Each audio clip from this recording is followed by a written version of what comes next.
أعوذ بالله من الشيطان الرجيم بسم الله الرحمن الرحيم السلام عليكم ورحمة الله وبركاته. I'm a little bit nervous. My sisters who have spoken before me have prepared so well. They've covered so many issues that I didn't even think about. And I'm feeling like what I'm going to be saying is not going to compare, but bear with me because I would like to make a few points. I want to sort of try and look forward. And of course, I'm going to have to go backwards a little bit to explain my own situation so you know where I'm coming from, because at the end of the day, it's my view. And I wouldn't want to impose my view on anyone. A little bit about me. So I was just listening to the sisters quoting ayahs of Quran, and I sat here and I thought, oh, I haven't prepared anything like this, etc., etc. And my mind wandered. I've got a terrible sort of habit of getting distracted once I hear something and then going down a rabbit hole. And I remembered at the age of about 14, my mum buying me a book. Sorry, I'm just looking for my stopwatch here. Now I grew up I was born and grew up in a very sort of white working class part of North London. And for a long time, probably till my mid-teens, was very isolated from other Muslims, even from other minoritized communities. And even my mum's generation of Muslim sisters, they were kind of quite educated, integrated. You wouldn't see a lot of what we say is hijab, as in, things covering your head. But in my case, not covering my head was the least of my problems. I had very little other clothing on as well, I'm sorry to say.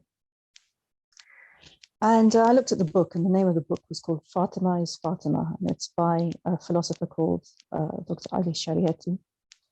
And surprised it was written by a man, but more than that, something in the title freaked me out.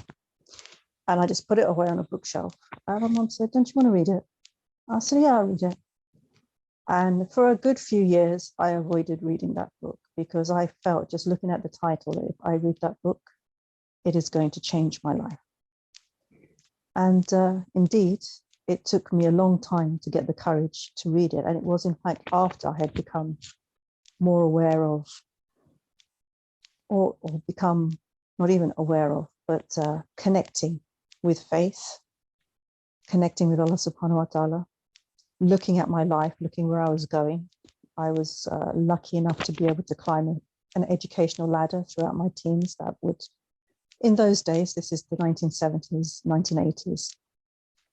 My teens were the 1980s, so I'm not even older than I just managed to say. In those days, at least in this country, which sadly isn't the case now, education could get you social mobility and take you a bit forward in life. And I had to sort of decide, okay, there is an easy route for me to be a successful writer, maybe even a playwright, screenwriter, something like this. I've got everything stacked up. The future is ahead of me. I can step into this world. But I also knew that world is, Dr. Sadia has so eloquently put, a secularized world, which is not sort of just without faith, but what comes with that is a lack of, to put it in old-fashioned terms, a lack of morality. And that is used to be a very controversial thing to say, and I think it still is. And I think, as you see with all these arguments that we're always being faced with about Charlie Hebdo, this, that, the other, Muslims are continually being told, it's one of the Islamophobic narratives that you are deeply moralistic and you're very controlling about this value, that value, women's, blah, blah, blah, blah, blah, blah. Well, actually, it's only a week now that a report was issued in this country, and I'm sure all of you are aware of it, that 97% of the women interviewed by, I think it was Gallup, said that they had experienced sexual harassment. And this is a slightly depressing thing for me to raise, but it's part of my journey, and it's part of what I want to talk to you about in terms of not me, but all of us being leaders, as both my sisters have already said, and as Lamia said about the mission of Strive, which is to challenge both the stereotypes about Islam and Muslims, but also to challenge injustice and to work for liberation, and through that some kind of equality, equity, however you want to describe it. We have to place ourselves in the wider picture. Now, me as a sort of growing teen, the penny started dropping that, you know, I could go down a certain road. Not only will it be full of that, because life was already full of that kind of sexualized environment that is full of what we call now microaggressions with regard to racism, but which is also the same in terms of what is called low-level sexual harassment, as well as occasionally very extreme forms of it. Now, you can negotiate that, or in those days, you can negotiate that and still become, I don't know, a leader in your field, but at what price? It's at the price of your own dignity, but it's also at the price of all women's dignity.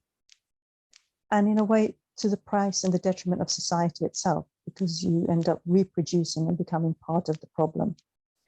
That is not to say that women who experience any kind of sexual violence or assault or any of these things, or the low-level sexual harassment, are somehow responsible for it.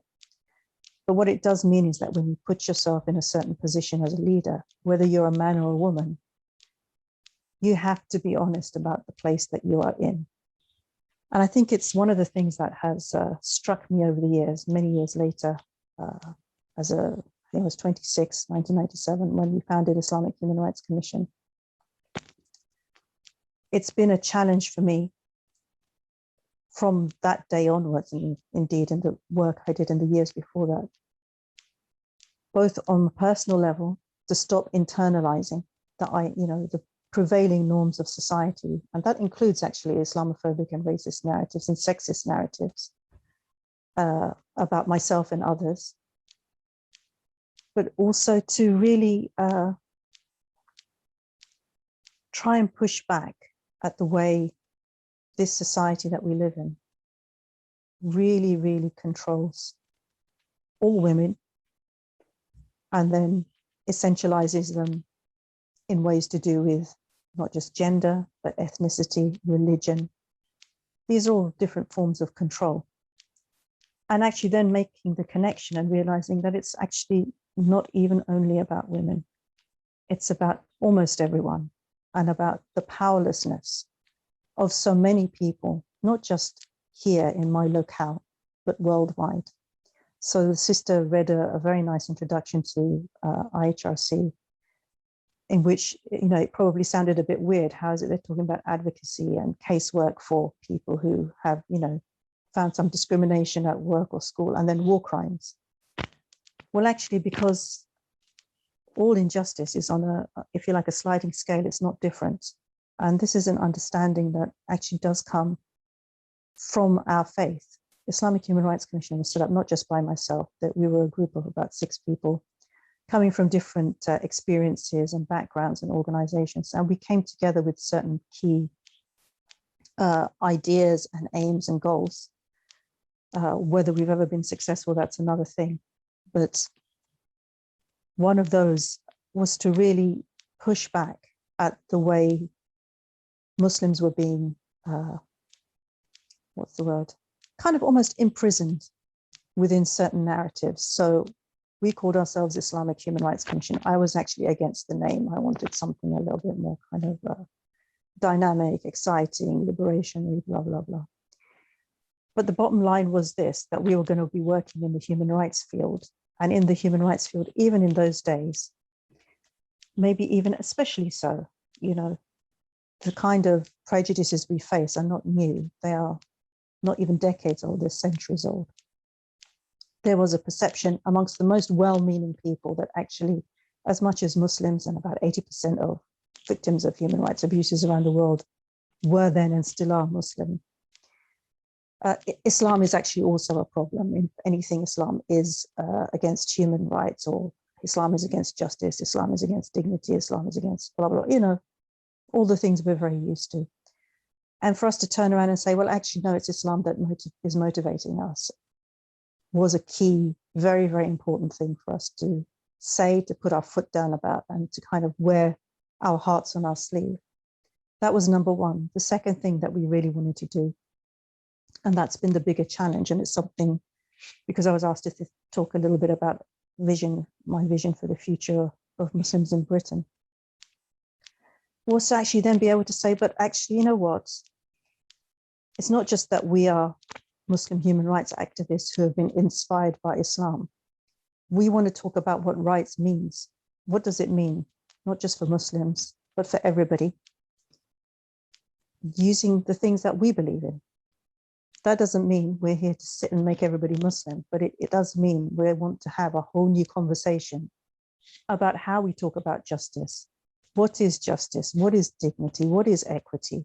What are all these concepts? And this is what I want to kind of focus on, this idea that somehow, and I accuse myself first, we do internalize a lot of ideas. It's inevitable when you are in a minoritized position. We're not necessarily minorities as Muslims. We are, yes, within the kind of fictional borders of a country called the United Kingdom, a small percentage, 5%. Census is tomorrow. Maybe we'll find out in a year's time if we are more than 5%. Ultimately, worldwide, there are a lot of Muslims, okay? However many billion. That's not a minority in the conventional sense of any scenario. And our journey really is to reconnect who we believe we are within the wider context. Where is it we belong? We say when someone passes away, we say when there's a crisis, Inna lillahi wa inna ilayhi raji'un. We belong to Allah and to Him we return. What does that mean for the moments that we are alive here and now? Now, I'm not an alima. I don't know how to answer this in a sophisticated way or even in a proper way, so please speak to people who are better versed in this than myself. But the idea of belonging, insofar as it means anything to us in this world, cannot be, to my mind, and it's been our sort of mission as an organization, forever being cramped and squeezed and pushed. We often talk about Muslims as being marginalized or excluded, or indeed we may be talking about social exclusion of other groups. Indeed, for the longest time of my life, till at least the mid-90s, we were talking about women being excluded from society.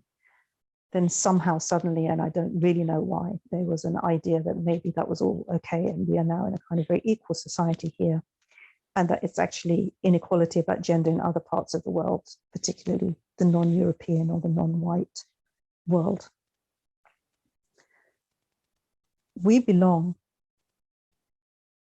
not so much as British, but we belong to an Ummah, which is a Muslim Ummah, but then we also belong to the world. And I think this is a very, very important concept, because all of the things that are causing problems, and we know this from an Islamic point of view, are to do with creating borders, physical borders, psychological borders, borders created, or barriers is probably a better word, by hatred, by misinformation, misunderstanding, ignorance, things my sisters have talked about already. We have to be very careful that we don't internalize those. One of the sisters, I believe it's Lamia at the beginning, but my other sisters have also mentioned this, that we have a lot of barriers to us due to cultural reasons, due to ignorance. This is very true, but where do those things come from and why have they become so powerful in our lives? When 1400 years ago, with the advent of Islam, we had a truly liberationary movement. And if I didn't believe that, and if all of us, frankly, didn't believe that, I think a lot of us wouldn't be here, right? We have a very deep connection with Ummatul Mu'mineen. We have so many examples, whether it's Nusayba, whether it's Suhaila, whether it's Fatima al-Zahra or Sayyida Zainab. So many, many people from the time of the Prophet themselves, never mind in the coming generations. And we could talk about many examples, for example, the founder of the first university, Fatima al-Fahri, and so on and so forth. Excuse me, I lost my train of thought there. How do we then explain why things are such a mess, not just for us as Muslim women, but around the world, and also coming back to that 97% figure, in the very heart of what in the modern world is supposed to be a place of equality and liberation. And I think one word that is often missing, and it's deliberately missing because it's like a great kind of conjuring trick, and that is colonialism. And whilst what I'm talking about, colonialism is only 500 years old, and I'm not saying before 500 years the world was a perfect place, or Muslims had it great, etc., or that Muslims themselves don't have a huge responsibility to play for the situation, the mess that we're in. This rupture in the timeline of the world that kind of is marked by the fall of Al-Andalus, the conquest of the Americas, and the violence that has ensued since then, the political ideas that have ensued since then, are really marking our lives till today. And it's something that we need to make ourselves very, very aware of, because it not just impacts how the narratives of hatred that a lot of us experience, whether it's to do with ethnicity or in particular Islamophobia, because Islamophobia is an anti-Muslim hatred it's a foundational concept when you look back at what happened in the fall of Al-Andalus to what we understand to be Europe today. There are many better people you can go away and read, and I can give some suggestions in chat later who discuss this, or videos that you'll find by my colleagues and friends on the IHRC YouTube channel, etc. But unless we kind of understand that, we're not only not understanding where the problems come from or how to deal with them, we're also then actually internalizing those ideas in our forms of resistance. Now, what I mean by that is, let's talk about how we discuss our problems as Muslims, as Muslim women, or as women. And we're often talking, I mean, I've read so many fantastic things, including in Fatima's Fatima, about how, you know, in Islam, women are allowed to work, they can, you know, they earn their money, they keep their money, this, etc., etc., etc. This is all true. We know this. Almost all schools of thought put the, you know, the responsibility for the house, for cooking, for all these things actually on men. And then if women are doing that work, they are to be paid for it, etc., etc. I've read this so many times, talk about how Muslim women, or the mother, when she's breastfeeding, could demand payment for it. But what we're not also understanding when we talk like that is that we have also internalized some ideas about what work means, okay? And we are sort of trying to explain that certain things we do is work, but we haven't really kind of used it in a way to challenge actually the prevailing narrative. And that prevailing narrative is home, women, that's something, it's not work, right? And what men do, or what women do when they go out of the home, that's work. This is something else. The home stuff is something else. We need to be able to push that bigger narrative to actually go back and say, well, actually, I don't know what you are talking about. Why is it that you see the world in that way? You don't have to be aggressive about it. Something Sister Radha said right at the beginning, and it really struck a chord with me. She said, we shouldn't be afraid to speak up with our ideas, okay? Because you don't want to be, I think I wrote it down at the time, I don't want to be, or I don't want to sound like a person who's asking for too much. Actually, I think all of us, we really should ask for too much.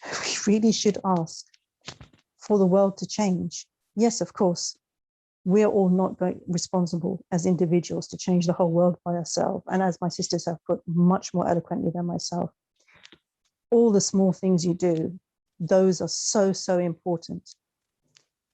What I'm trying to talk about is how we look, what, you know, to take an American phrase, to, you know, have our eyes on the prize, ultimately where we belong and where we want to return to. Allah subhanahu wa ta'ala is justice. And this is part of our fitrah, to yearn for that. And that yearning can't just be about us, our narrow gender issues, or this, or that, the other, or our individual rights. It can be part of that holistic whole, where it's not a bad thing to ask for the world to be transformed. And it's not a problem for us to demand it and say, as Sister Sadia said, excuse me, I was just trying to pick up her quote, for us to say we want to direct the story of our future, and our future means our whole world future. Now, women, I think, and Muslim women in particular, are perhaps maybe even uniquely placed to do that, because we are the ones who've experienced, at least particularly in these last few centuries, all sorts of oppressions. But as Steve Biko, the absolutely ahead of his time, or maybe connected in some ways prophetically to those ideas which are quite universal in our thinking, said, the greatest weapon in the hands of the oppressor is the mind of the oppressed. Now, we as marginalized and oppressed people, we need to be able to kind of break our mental shackles and actually move forward in ways that are difficult. I'm talking now to the next generation of leaders, because, you know, I'm actually on now my second year of leave from IHRC. I'm still involved in certain projects, but I'm no longer in the kind of day-to-day nitty-gritty because of, you know, personal health reasons and family health reasons, etc.